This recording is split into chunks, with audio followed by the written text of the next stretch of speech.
When you lose someone you love, time becomes strange. It stretches and folds, days blurring into each other, memories surfacing in unexpected moments, a laugh, a scent, a song. For 10 years, the house had remained silent in the mornings, the kitchen drifting in and out of shadow as the sun rose, untouched by the warmth and rhythm that once defined it. But today, something was different. He woke before dawn, drawn from a restless sleep by a sound that was impossibly familiar. Faint, almost drifting on the edge of silence, came the gentle melody of an old lullaby. The song he'd heard every night as a child, the one that soothed nightmares and promised safety. His mother's voice, clear, soft, unmistakably hers, wove through the hallways, settling over the house like a warm blanket. For a moment he lay still, eyes wide in the pre-dawn gloom, barely daring to breathe. The logical part of his mind protested. This wasn't possible.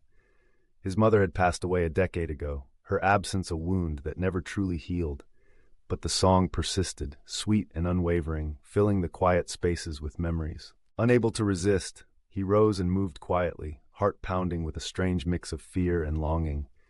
As he crept down the staircase, the scent of freshly baked bread wafted up to meet him.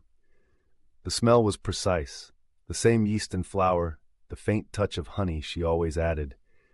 It was as if time had slipped, transporting him back to childhood mornings when he'd wake to find her humming over the stove, sunlight glinting in her hair.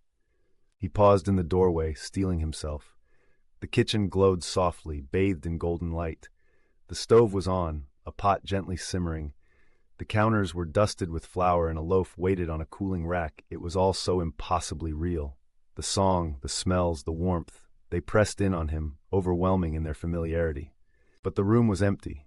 No figure stood by the stove, no hands kneading dough, no mother turning to greet him with a smile. The old lullaby continued, though, as if sung by the air itself, echoing off the walls, curling around the kitchen chairs. He stepped closer, drawn in by the pull of memory and mystery. Then something shifted. The song faltered, the last note hanging suspended, trembling in the silence. The pot on the stove bubbled, and for the briefest moment a shadow flickered in the corner of his eye.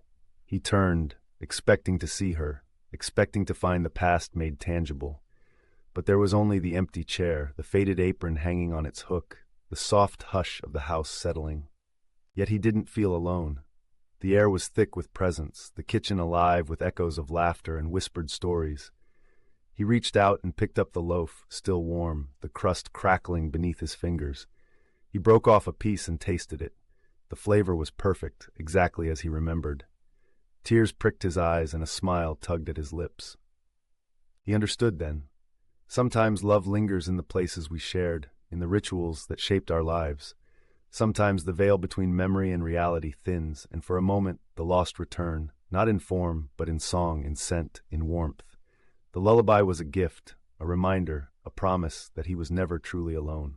As the morning light grew brighter, the last traces of the lullaby faded, but its comfort remained. He stood in the kitchen, wrapped in the memory of his mother's love, and knew that some bonds, no matter how much time passes, can never be broken.